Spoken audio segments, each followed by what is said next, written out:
Hello. पिछली class में आपने जैसे देखा कि हमने जीएसटी के इंट्रोडक्शन के बारे में पढ़ा था।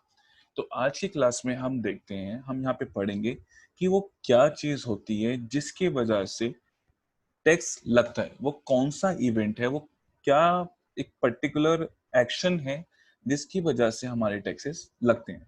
और यहाँ पे हम बात करें जीएसटी की, तो हम जीएसटी में देखेंगे वो टैक्सेबल इवेंट, वो एक्शन जिसकी वजह से हमारा टैक्स लगाया जाता है। जैसा कि आपको पता है कि कोई भी टैक्स अगर लगाया जाता है तो उसके लिए कोई ना कोई एक्शन होते हैं जिसके रिएक्शन में वो टैक्स लगाया जाता है। जैसे कि सबसे पहले हम देखते हैं इनकम टैक्स। इनकम टैक्स आपका कब लगाया जाता है कि जब भी आपकी इनकम होती है उसके ऊपर आपका इनकम टैक्स लगाया जाता है। वहीं हम बात करते हैं जो पहले हमारे टैक्सेस थे, एक्साइज ड्यूटी। एक्साइज ड्यूटी मैंने आपको बताया कि एक्साइज ड्यूटी वो टैक्स था जो आपके मैन्युफैक्चरिंग के ऊपर लगता था। तो यहाँ मैन्युफैक्चरिंग के ऊपर टैक्स लगता था, तो आपका टैक्सेबल इवेंट क्या हुआ? मैन्युफैक्चरिंग। अब वहीं हम बात करते हैं वैल्यू एडिड टैक्स की। वैल्यू एडिड टैक्स भी आपका कब लगता था? जब आप क्या करते थे? सेल करते थे। तो वैल्यू एडिड टैक्स में आपका जो टैक्सेबल इवेंट था वो आपका सेल था। अब यहाँ हम बात करें जीएसटी की, तो जीएसटी में क्या किया, जो पहले वाले हमारे different type of indirect taxes थे, सबके टैक्सेबल इवेंट अलग थे और कई बार उनको इंटरप्रेट करने में इतनी दिक्कत होती थी जिसकी वजह से जो डिपार्टमेंट था, डिपार्टमेंट में लोगों के केस चलते थे क्योंकि वो डिटरमाइन नहीं कर पाते थे कि उनका टैक्सेबल इवेंट है क्या।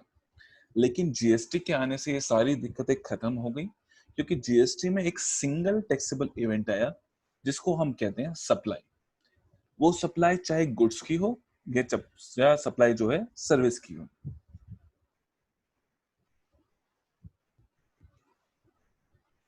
अब यहाँ पे हम देखते हैं, अब जैसे कि हमने बात किया पहले हमारे एक्साइज ड्यूटी थी, वैट था या सर्विस टैक्स था, तो उनकी वजह से हमारे अलग अलग टैक्सेबल इवेंट थे। लेकिन जीएसटी के आने से, जीएसटी में आप भी हमने पढ़ा कि हमारा एक ही टैक्सेबल इवेंट है, सप्लाई, जिसकी वजह से क्या हुआ, हमारे जो मल्टीपल टैक्सेबल इवेंट्स थे वो हट गए और सिर्फ एक ही टैक्सेबल इवेंट रहा, वो था सप्लाई। अब यहाँ पर मैं आपको बताना चाहता हूँ कि यहाँ पर अब हम क्या करेंगे। जैसे हमने बात की थी कि हमारे दो एक्ट हैं, सीजीएसटी एक्ट 2017 और आईजीएसटी एक्ट 2017। सीजीएसटी एक्ट 2017 में हमारे वो सारे प्रोविजन होते हैं जिन जो सीजीएसटी पे लगते हैं, central goods and service tax पे लगते हैं। जबकि आईजीएसटी एक्ट 2017 में हमारे वो प्रोविजंस होते हैं जो हमारे integrated goods and service tax पे लगते हैं।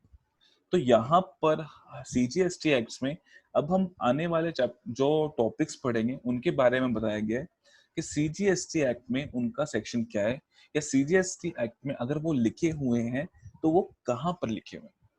तो सबसे पहले यहाँ पे हम पढ़ेंगे सेक्शन 7 में meaning and scope of supply.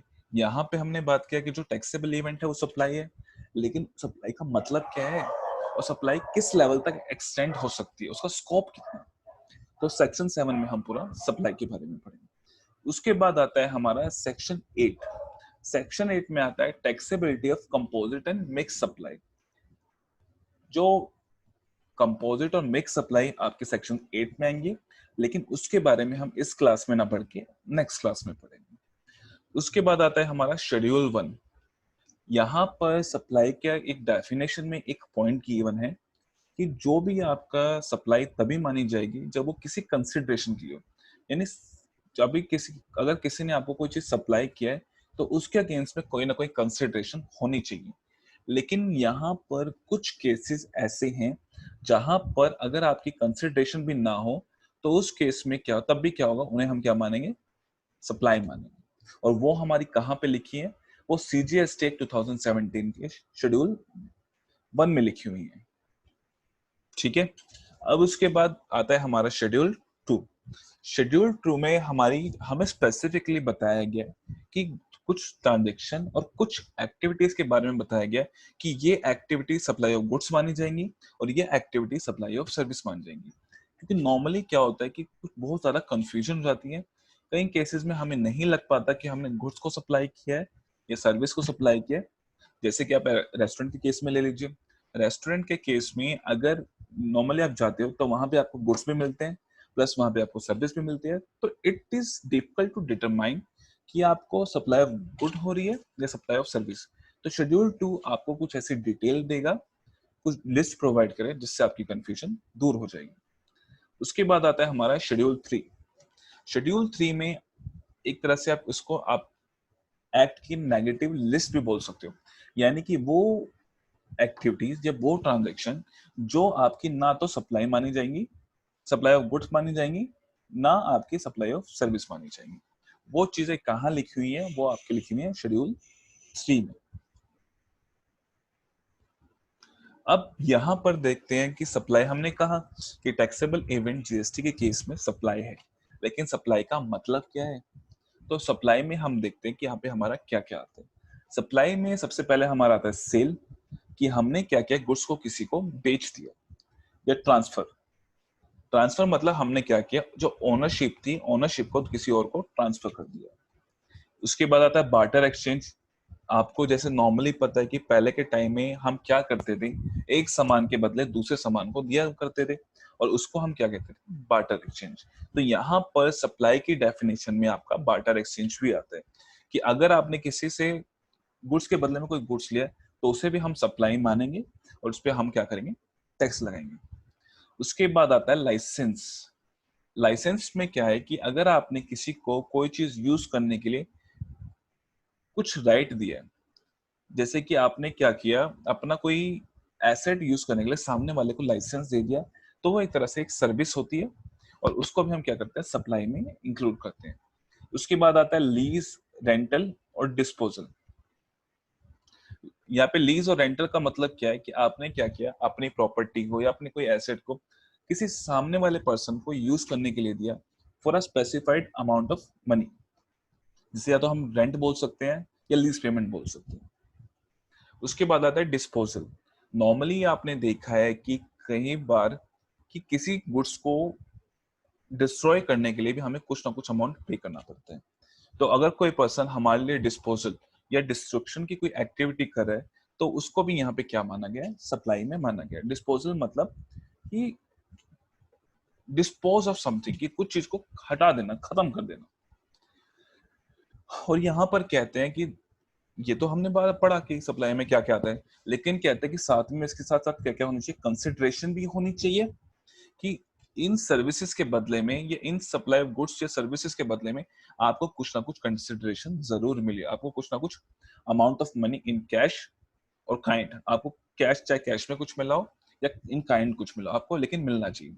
और दूसरा, कि जो आपने ये सप्लाई की हो वो अपने कोर्स और फर्दरेंस ऑफ बिजनेस में की हो, यानी कि ये नहीं कि आपने क्या किया, अपने घर का सामान बेच दिया। यहाँ पर नॉर्मल मान रहे हैं कि जो भी आपके डीलिंग होगी इन चीजों में, वो बिजनेस पर्पज से होनी चाहिए, क्योंकि जो जीएसटी आपका एप्लीकेबल है वो बिजनेस पे एप्लीकेबल है, ना कि आपके इंडिविजुअल एसेट पे या पर्सनल एसेट्स पे।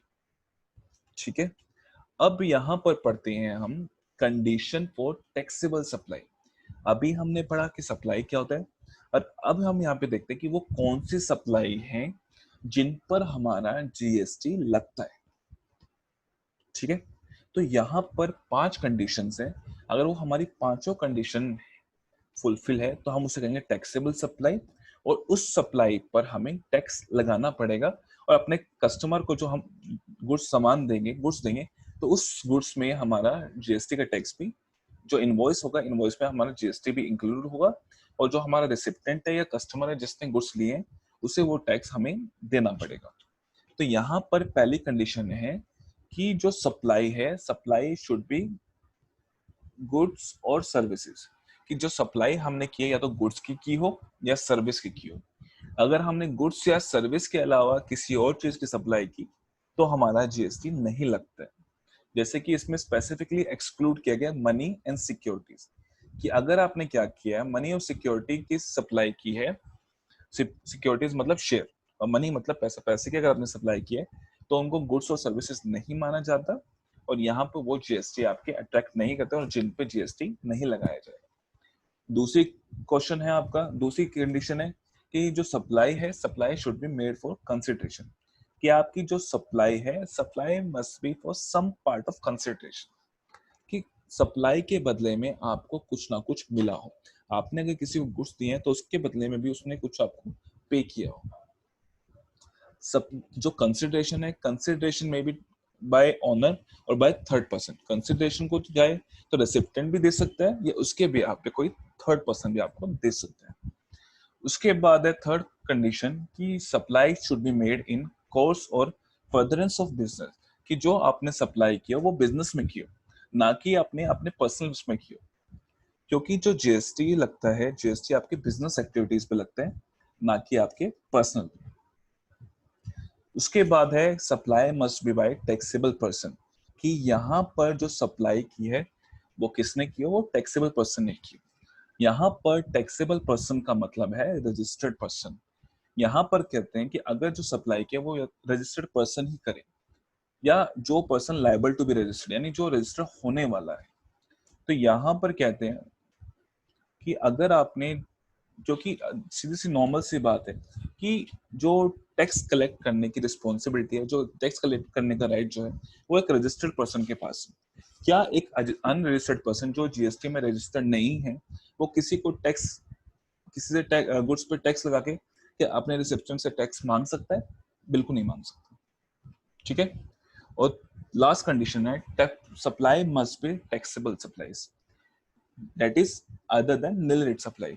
यानी जो सप्लाई आप कर रहे हो उसका कुछ ना कुछ टैक्स रेट होना चाहिए। ये नहीं कि वो सप्लाई एग्जम्प्ट हो या उसका निल रेट ऑफ टैक्स हो। अगर उसका कोई टैक्सेबल रेट होगा तभी वो टैक्सेबल सप्लाई होगी, और तभी आप उस पर क्या कर पाओगे, जीएसटी चार्ज कर पाओगे, और कस्टमर को वो जीएसटी आपको देना पड़ेगा। आया समझ में? अगर ये आपकी पांचों कंडीशन सेटिस्फाई हो जाती है तो आपकी सप्लाई मानी जाती है। अगर नहीं हो पाती है तो यहाँ तो आपकी वो सप्लाई नहीं मान जाएगी। लेकिन यहाँ पे दो पॉइंट ऐसे हैं जहां पे आपके एक्सेप्शन है। पहला है कंसिडरेशन वाला, और दूसरा course of furtherance of business, जो कि हम आने वाले अभी थोड़ी देर में इनके बारे में देखेंगे। तो सबसे पहले हम कहते हैं यहाँ पे डेफिनेशन लेते हैं गुड्स एंड सर्विसेज की। हमने बात की थी कि जो आपका जीएसटी है वो लगता है किस पे लगता है, गुड्स और सर्विसेज पे। तो हमें पता तो होना चाहिए कि गुड्स में आता क्या है और सर्विसेज में क्या आता है। तो गुड्स में क्या कहते हैं, गुड्स में आती है आपकी every kind of movable property. जो भी आपकी मूवेबल प्रॉपर्टी है उन सारी मूवेबल प्रॉपर्टीज को हम क्या मानेंगे, गुड्स मानेंगे। लेकिन किसको हम गुड्स नहीं मानेंगे, मनी एंड सिक्योरिटीज।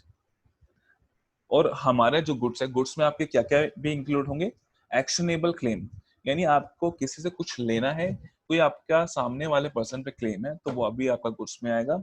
और प्लस क्या आएगा, ग्रोइंग क्रॉप्स, कि आपने क्रॉप्स को उगा रखा है, वो भी एक तरह से गुड्स का पार्ट होगी। या एक जो आपका ग्रास है, आपने देखा होगा नॉर्मली क्या करते हैं कि जो खेतों में घास होता है, घास को भी काटा जाता है और उनको भी बेचा जाता है। तो यहाँ पे कहते हैं ग्रोइंग क्रॉप्स, जो क्रॉप्स है वो भी आपका गुड्स है, और साथ में जो जमीन से घास काटा गया वो भी आपका क्या माना जाएगा, गुड्स माना जाएगा। अब आते हैं हम सर्विस की डेफिनेशन में। सर्विस की डेफिनेशन में बोला गया है कि anything other than goods or services, कि गुड्स के अलावा कोई भी अगर हमारी चीज है, गुड्स के अलावा कुछ भी है उसे हम क्या मानेंगे, सप्लाई ऑफ सर्विस, उसे हम सर्विस बोलेंगे। लेकिन उसमें क्या इंक्लूड नहीं है, उसमें भी आपका मनी एंड सिक्योरिटीज इंक्लूड नहीं है। लेकिन यहाँ पे क्या इंक्लूड है, यूज ऑफ मनी, कि आपने क्या किया, मनी का यूज करके कोई आपने एक्टिविटी परफॉर्म की, वो एक्टिविटी आपकी सर्विस मानी जाएगी। या फिर आपने क्या किया, मनी को कन्वर्ट किया। सिंपल सी बात, आपको पता है कि अगर मनी को हम एक करेंसी से दूसरी करेंसी में कन्वर्ट करते हैं तो एक तरह से सर्विस होती है, और उसके बदले में कुछ ना कुछ कंसिडरेशन एक पार्टी से दूसरी पार्टी से चार्ज की जाती है। तो इसलिए ये आपके सर्विस में इंक्लूड हो जाएगी। ठीक है। लेकिन कौन इंक्लूड नहीं होगा, मनी एंड सिक्योरिटीज। मनी तो आपको पता ही है, आपका पैसा। लेकिन सिक्योरिटीज में आपका क्या आ सकता है, सिक्योरिटीज में आपके शेयर आ सकते हैं, आपके डेरिवेटिव आ सकते हैं। डेरिवेटिव यहाँ पर आपको अगर ना समझ में आए तो आप ऑनलाइन दे सकते हैं, आप गूगल पे चेक कीजिए, आपको डेरिवेटिव के बारे में पता चल जाएगा। अब हमने बात की कि हमारे सप्लाई की डेफिनेशन में, कंडीशंस में दो एक्सेप्शंस हैं। पहली है हमारी कंसिडरेशन के लिए, और दूसरी है हमारे इन कोर्स ऑफ फर्दरनेस ऑफ बिजनेस, कि अगर ये कुछ सप्लाई अगर हमारे बिजनेस की ना भी हो तब हम उनको क्या मानेंगे, सप्लाई मानेंगे। तो यहाँ पे एक्सेप्शन क्या है कि अगर आपने क्या किया है, कोई सर्विस को इंपोर्ट किया है, आपने क्या किया, अगर इंडिया के बाहर से किसी सर्विस को इंपोर्ट किया है फॉर अ कंसिडरेशन, तो हम क्या करेंगे, उस सर्विस को भी क्या मानेंगे, सप्लाई मानेंगे, चाहे वो बिजनेस में हो या ना हो। जैसे कि मैंने क्या किया, मैंने यूएस से एक इंटीरियर डिजाइनर को बुलाया और मैंने अपने घर की क्या की, घर को डेकोरेट कर लिया। तो यहाँ पर सप्लाई जो थी वो मेरे पर्सनल पर्पस के लिए थी, लेकिन फिर भी इसको क्या मानेंगे, हम सप्लाई मानेंगे और इस पर टैक्स हम लगाएंगे। अब यहाँ पर सेक्शन 7 हमारा कंप्लीट हुआ। अब आते हैं, हम बात करते हैं शेड्यूल 1 की।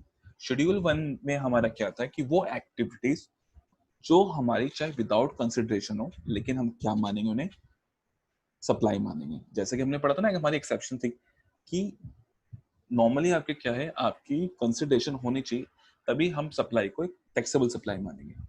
लेकिन यहाँ पर शेड्यूल 1 में हमें बताया गया कि अगर आपकी जो सप्लाई है, अगर विदाउट कंसिडरेशन भी हो, तब भी हम उन्हें क्या मानेंगे, सप्लाई मानेंगे। उन्हें हम बोलेंगे डीम्ड सप्लाई, यानी कि हमने क्या किया, उन्हें एज्यूम किया कि वो हमारी क्या है, सप्लाई।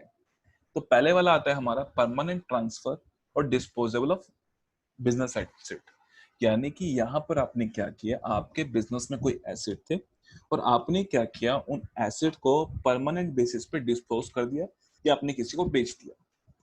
और चाहे आपने उनसे कोई कंसिडरेशन चार्ज की हो या नहीं की हो, लेकिन हम क्या करेंगे, उनको सप्लाई मानेंगे। ठीक है। तो यहाँ पे कहते हैं कि अगर आपने क्या किया, एसेट को डिस्पोज किया है और चाहे परमानेंट बेसिस पे डिस्पोज किया कि वापस अब वो नहीं मिल सकते, तो चाहे आपको कंसिडरेशन मिली हो या ना मिली हो, हम फिर भी उन्हें क्या बोलेंगे, सप्लाई मानेंगे। और जितनी भी उस एसेट की मार्केट वैल्यू होगी, उसके बेसिस पे आपको क्या करना पड़ेगा, जीएसटी चार्ज करना पड़ेगा। लेकिन ये प्रोविजन आपका तभी अप्लाई होगा जब आपने एसेट को परचेज किया और परचेज करने के लिए जितना भी आपने जीएसटी उनको पे किया था, उसका आपने इनपुट टैक्स क्रेडिट लिया हो, उसको आपने अवेल किया, आईटीसी आपने उसका अवेल करा हो, तभी आपको ये तभी आपकी जो सप्लाई है, ये वाली डीम सप्लाई मान जाएगी और आपको जीएसटी चार्ज करना है। अगर आपने आईटीसी नहीं लिया, तो आपको, आपने अगर एसेट को बेचा है, तो उस केस में हम आपकी विदाउट कंसिडरेशन बेचा है, तो उसको सप्लाई नहीं मानेंगे। तो ये कंडीशन किसके ऊपर डिपेंड है कि आपने आईटीसी अवेल किया है या नहीं किया। उसके बाद आता है second, supply between related person और डिस्टिंक्ट पर्सन, यानी कि आपने क्या किया, सप्लाई किसके बीच की, रिलेटेड और डिस्टिंक्ट पर्सन के बीच में आपने क्या किया, सप्लाई किया गुड्स को या सर्विस को। अब यहाँ पे हम देखते हैं डिस्टिंक्ट और रिलेटेड पर्सन कौन है। डिस्टिंक्ट पर्सन का मतलब होता है कि एक पर्सन ने अलग अलग जगह पे अपना रजिस्ट्रेशन लिया हुआ है। जीएसटी में क्या होता है कि एक पर्सन अलग अलग स्टेट में रजिस्ट्रेशन ले सकता है जीएसटी का। तो एक पर्सन ने क्या किया, एक रजिस्ट्रेशन उसका दिल्ली का है और एक रजिस्ट्रेशन उसका मुंबई का है। तो यहाँ पर दिल्ली वाले जो ब्रांच है, जो दिल्ली वाले ऑफिस है, वो मुंबई वाले ऑफिस का क्या माना जाएगा, डिस्टिंक्ट पर्सन माना जाएगा। क्योंकि दोनों किस पे बेस्ड है, वो एक सिंगल पर्सन के पैन पे बेस्ड है। जैसे कि आपको पता है इसका जीएसटी का जो नंबर है वो किससे मिलता है, पैन बेस्ड होता है। और पैन दोनों जगह एक ही पर्सन का है, तो दोनों क्या मानेंगे, उस पर्सन के अलग अलग ब्रांच मानेंगे और दोनों आपस में क्या मान जाएंगे, दिल्ली वाला ऑफिस और मुंबई वाला ऑफिस आपस में क्या माना जाएगा, डिस्टिंक्ट पर्सन मान जाएंगे एक दूसरे के। उसके बाद आता है रिलेटेड पर्सन। की रिलेटेड पर्सन में आपका कौन कौन आता है, रिलेटेड पर्सन में आता है कि जो पर्सन है वो दूसरे पर्सन के का या तो ऑफिसर है उसके बिजनेस में या उसके बिजनेस में डायरेक्टेड। दूसरा, या वो क्या है, दोनों लीगली रिकॉग्नाइज्ड पार्टनर, दोनों पर्सन क्या है, आपस में पार्टनर है। या क्या है, वो एम्प्लॉयर या एम्प्लॉई है। या चौथे केस में क्या है कि यहाँ पे ये भी हो सकता है कि क्या हो कि किसी थर्ड पर्सन ने दोनों की 25% से ज्यादा की वोटिंग पावर को खरीद कंट्रोल कर रहा हूँ। जैसे मैं हूँ, मेरे दो दोस्त हैं, मैंने उनके बिजनेस में क्या किया, 25% से ज्यादा कंट्रोल कर लिया, तो मैं दोनों को जिस तरह से चाहूँ मैं चला सकता हूँ। तो दोनों भी आपस में क्या मान जाएंगे, फिर रिलेटेड पर्सन मान जाएंगे। या फिर one of them control other, कि एक पर्सन क्या कर रहा है, दूसरे पर्सन को कंट्रोल कर रहा है, या तो डायरेक्टली या इनडायरेक्टली। या फिर such person control together control a third person, कि या तो फिर वो दोनों बंदे मिलके किसी थर्ड पर्सन को कंट्रोल कर रहे हैं। जैसे ए और बी है, ए और बी ने क्या किया, 30% ए और बी ने सी के 30% शेयर खरीद लिए, तो अब वो क्या करें, दोनों सी को क्या करें, जॉइंटली कंट्रोल करें। या such persons are member of same family, family members हैं, ऑब्वियस सी बात है, एक दूसरे से रिलेटेड है। या one of them is sole agent of other, या फिर एक बंदा दूसरे बंदे का क्या है, एजेंट है, यानी कि वो क्या करे, उसके बिहाफ पे काम करे। तो यहाँ पर कहते हैं कि अगर डिस्टिंक्ट पर्सन और रिलेटेड पर्सन के बीच में अगर सप्लाई हुआ है, तो वो सप्लाई क्या है आपकी, वो टेक्स जो अगर एक दूसरे पर्सन से रिलेटेड पर्सन से दूसरे रिलेटेड पर्सन, या एक डिस्टिंक्ट पर्सन से दूसरे डिस्टिंक्ट पर्सन को वो ट्रांसफर हुआ, तो उन्हें हम क्या मानेंगे, सप्लाई मानेंगे, चाहे कंसिडरेशन हो या ना हो, उनको हम सप्लाई मानेंगे। उस केस में आपका क्या किया जाएगा, टैक्स चार्ज किया जाएगा। ये नॉर्मली सिंपल सा केस आपका ब्रांच ट्रांसफर का है, कि आपने क्या किया, एक ब्रांच से दूसरी ब्रांच में गुड्स को ट्रांसफर किया। अब आता है आपका थर्ड केस, प्रिंसिपल एजेंट, कि यहाँ पर क्या किया, अगर प्रिंसिपल ने किसी एजेंट को अपॉइंट किया है और एजेंट क्या कर रहा है, प्रिंसिपल के बिहाफ पर कुछ सामान, प्रिंसिपल के सामान को अगर बेच रहे हैं, तो उस केस में अगर जो बिल है, यहाँ पे कहते हैं कि अगर एजेंट प्रिंसिपल के बिहाफ पे बिल इशू कर रहा है, तो यहाँ पर जो प्रिंसिपल ने एजेंट को सामान भेजा है, चाहे वो विदाउट कंसिडरेशन भेजा हो, लेकिन उनको क्या माना जाएगा, सप्लाई माना जाएगा।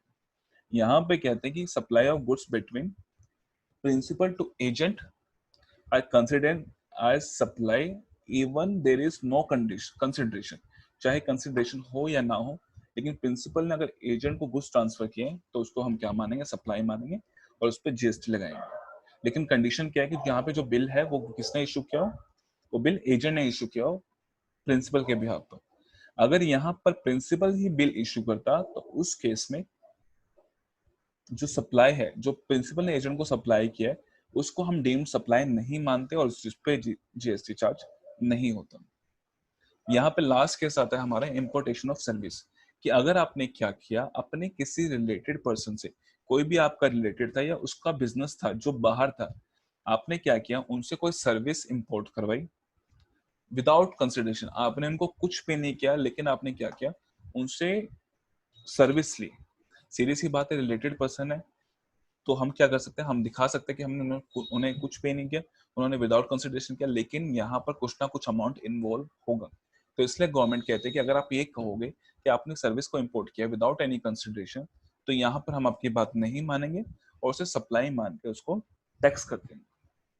तो यहाँ पर चाहे इंपोर्टेशन ऑफ सर्विस में आपकी कंसिडरेशन हो या ना हो, लेकिन फिर भी आपका क्या है, importation of service without consideration को हम सप्लाई मानेंगे और जीएसटी चार्ज करेंगे।